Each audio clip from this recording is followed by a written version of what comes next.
এখন কোথায়?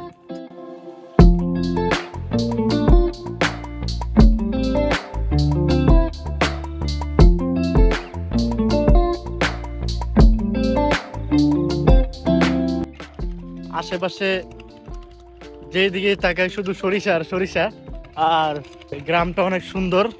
এই রৌদ্রের মধ্যেও কনকনে শীত, ভাবা যায় ঠান্ডা হাওয়া আসতেছে।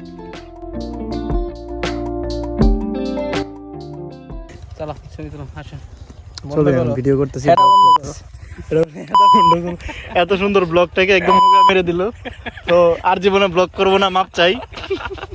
এই যে দেখছেন ছেলেটা, ও ছবি তোলার জন্য বারবার পোস্ট নিতেছিল, কিন্তু আমি তখন ছবি না তুলে ভিডিও করতেছিলাম।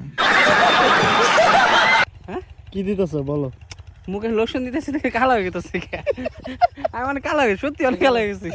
खत्म, bye bye, tata, goodbye, गया।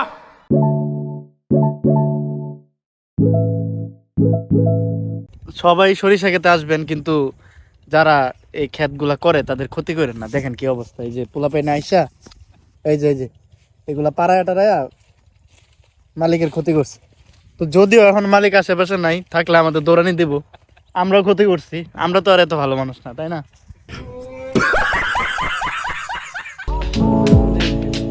গাইস দেখেন, আমরা তিনজন আসলাম, তিনজনের সাথে কোনো মেয়ে নাই, কিন্তু এখানে একটা ভাইয়া তার গার্লফ্রেন্ড নিয়ে আসছে। যদিও আমাদের একটু মানে হিংসা হইতেছে, সিঙ্গেল, সবাই সিঙ্গেল, সবাই সিঙ্গেল, আমি সিঙ্গেল। আর এখানে যে ওনারা দেখেন আইসা আরামসে ছবি টবি তুলতেছে। रहा नहीं जाता, तड़प ही ऐसी है ना।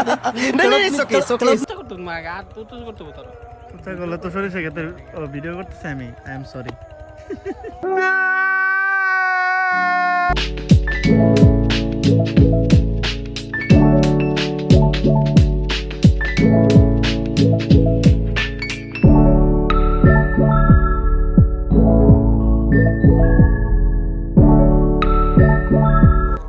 কিছুদিন আগে কাশফুলের ট্রেন্ড গেল, আর এখন নাকি সরিষা ক্ষেতের ট্রেন্ড চলতেছে। সরিষা ক্ষেত মূলত মেয়েদেরই পছন্দের স্পট, তারপর আমরা ছেলেরা আসি, কারণ আমাদের আসতে হয়। আমাদের যদি সাপোর্ট না দেই তো কারা দিবে বলেন? আর দেখেন এত সুন্দর সুন্দর সরিষা ক্ষেত, এগুলো তো আর শুধু যারা কৃষক তারা মেয়েদের জন্য বানায় নাই, তাই না?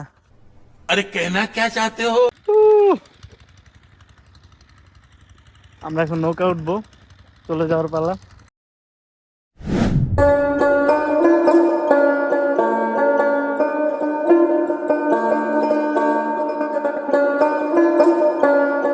এই জায়গায় আসলে অনেকেই ঘুরতে আসে, আশেপাশে যারা আছে সবাই ঘুরতে আসে, কারণ জায়গাটা অনেক সুন্দর। আমরা এখন নৌকা উঠতেছি, চলে যাওয়ার পালা।